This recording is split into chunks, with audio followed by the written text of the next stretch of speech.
As DMs, a lot of us want to make sure we're present at the table. We want to be confident enough in our prep while allowing for players to take control of their own story. But inevitably, we encounter the dreaded dead air. The moment where no one knows what to say, the session feels frozen for what seems like an eternity.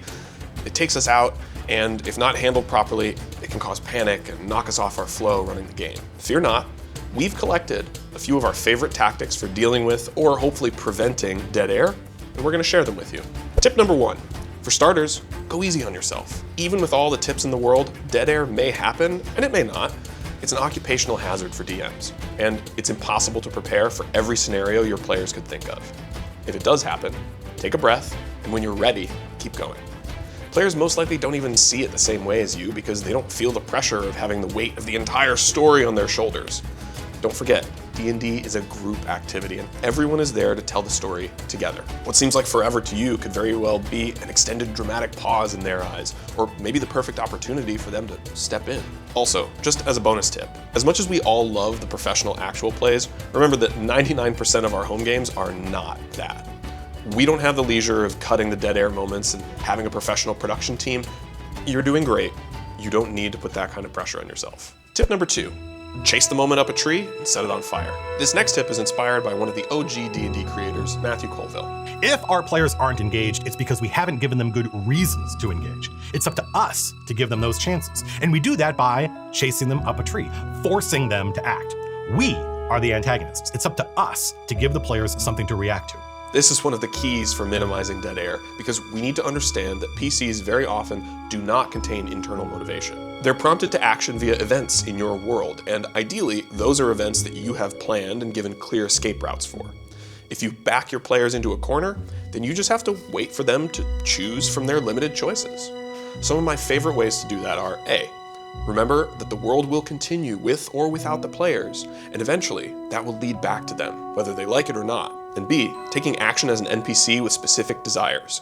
What do they want? How will they get it? With tools like these, we return the ball back to the player's court, and likely lead them to where we plan the story to go. Tip number 3, utilize audio to fill in the gaps. For this tip, we may be a little biased, but bringing audio to the table really helps cover up that awkward silence. There's so much utility that you can get out of ambience, music, and sound effects, but one strategy, which is also conveniently the easiest, is to set a bed of sound. That base layer of noise brings the world to life, but it also allows you to take more space as it catches what would be silence and diffuses it into an immersive worldscape. The audio is able to embody the setting and can tell part of the story even without active narration. It means that you can lean on the sounds to create breathing room, as well as cue inspiration for yourself, pointing you toward imagery and descriptions to conjure. Having an audio solution like Pocket Bard is a surefire way to alleviate the stress of dead air and elevate your game's immersion all around. Tip number 4, empower your players to take space. Now, when it comes to your story living and breathing, there's no greater tool than relying on your writing team. Your players. Again, they're your collaborators, and everyone at the table wants the story to be great. In terms of utilizing them to help prevent dead air, think of it as empowering your players to take space. Your players should know that they have the agency to take part in creating the narrative, and it's everyone's job at the table to create that room and turn it into a habit. After describing a scenario, take a short pause and then point a question at a player character. What are they thinking? What do they smell? What memory comes to mind for them? For bonus points, you can sparingly introduce the scenario with a question.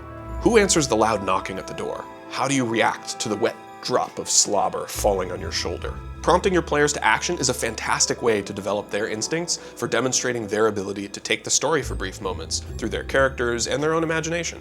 Tip number 5, take control of the dead air. Our final tip of the day takes some of these ideas together, but also runs in almost the opposite direction. You actually don't need to fear dead air if you can control its use. If you can strategically use silence to your advantage, you can create incredibly captivating moments that grab the players and keep them on the edge of their seats. Much like mastering the blade, it can seem very scary at first. It takes practice, but it can also be used to deliver a deadly blow with incredible precision. There's an eeriness to the silence, which makes it scary, but also exactly what makes it effective. Think of prompting your players with a question, but what if you asked your players a rhetorical question? Do you hear that? Do you hear that? You pause to draw them in. and then you describe the sound for them. It immediately signals to everyone that something important is happening, something is different. Combine this with adaptive audio and tell your story without any words.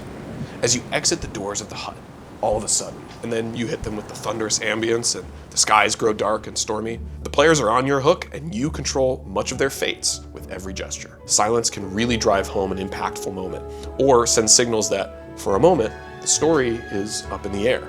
What could happen next? We hope that some of these tips can help you out, or maybe even inspire your own ideas of what techniques you might utilize for your game. We at Pocket Bard are dedicated to deepening the immersive stories of parties and tables everywhere, so we'd love to hear from you. Remember, it's not about the ability to create a constant stream of story that keeps going and going until you've delivered your masterpiece that you can publish and become rich and famous. Nor is it about the huge, bombastic set pieces that blaze a memory of grand proportion, the likes of which fiction has never seen. Like music, it's not just about the notes. It's about the space between the notes and how that space sets up the ability for the other notes to flourish. So go out there and make some music.